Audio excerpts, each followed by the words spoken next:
نحيي الشعب المغربي. يزيد ابو ليلى معكم. ها هو تكلم يا حبيبي. ان شاء الله باذن الله بنفرحهم واحنا حاملين الكاس، وان شاء الله انه بنكون فخر العرب. والله كل المغاربه كانوا يدعوا مع المنتخب الاردني. المغاربه كل المغاربه والله الله بيعلم شو زعلانين على كاس افريقيا، لكن المغرب فخر العرب، بكفي انه رابع عالم واحنا كلنا بنفتخر فيه. شكرا حبيبي وبالتوفيق ان شاء الله.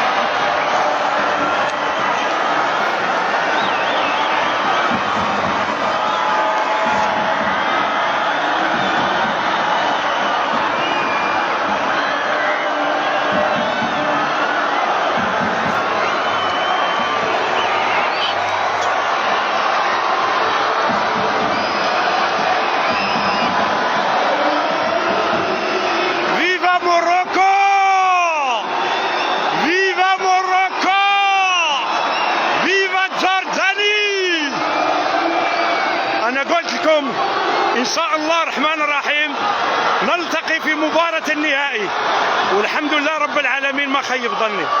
دعواتكم، مساندتكم، دعمكم، شكرا لكم، هنيئا لنا جميعا.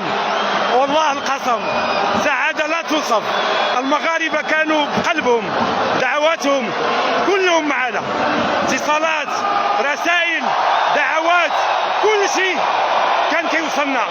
الله يجازيكم بخير، الله يحفظكم، الله ينصر ملكنا، الله ينصر بلادنا، الله يقوينا، والله يخلينا دائما ان شاء الله. الله ان تكون عربيه.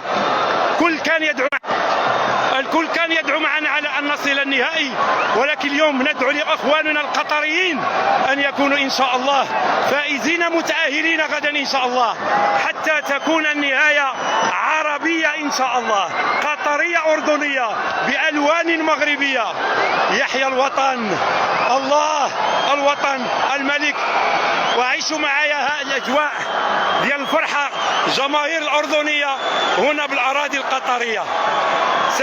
سعيد جدا، والحمد لله رب العالمين انصفنا، كان بجانبنا دائما، وفقنا ووفق ربان هذه السفينه اخ حسين عموته على جديته، على كفاءته، على اخلاقه، على اخلاصه، وعلى صبره. فالحمد لله رب العالمين كل من يجد ويجتهد باخلاص يجازيه في الحياه الدنيا وفي الدار الاخره. شكرا لكم مره ثانيه. والله العظيم اذا كيعجز اللسان انه يتكلم معكم، ولكن فرحه فرحه فرحه لا توصف.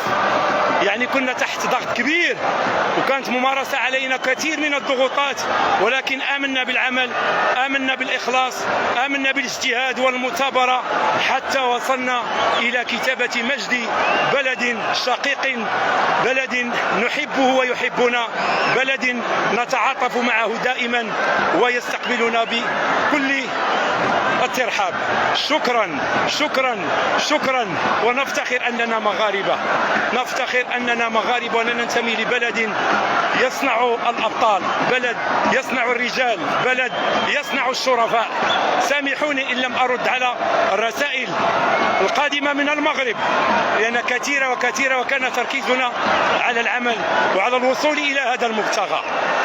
شكرا للجميع، وأتمنى لكم من أعماق قلبي صحة وسلامة وعافية، وهذا إهداء لكل المغاربة بالمغرب خارج المغرب أينما حلوا وارتحلوا.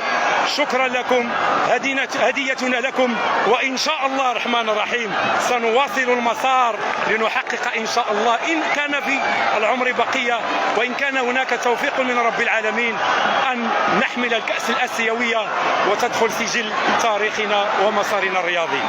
هشام إدريسي باسم الطاقم التقني المغربي يحييكم ويتمنى لكم صحة وسلامة وعافية. نلتقي في حلقات قادمة إن شاء الله. السلام عليكم. الله الوطن الملك. هو كفتة كفتة كفتة كفتة. هذا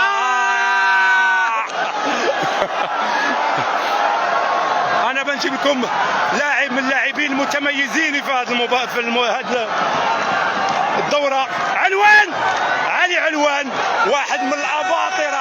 هو علي علوان يحيي المغاربة والأردنيين. والله رجال المغرب ورجال الأردن كلنا يد، والله وعدوني يروحوا النهائي، وراحوا النهائي، وراح ألعب النهائي بإذن الله. هذا لله رب العالمين. السلام عليكم.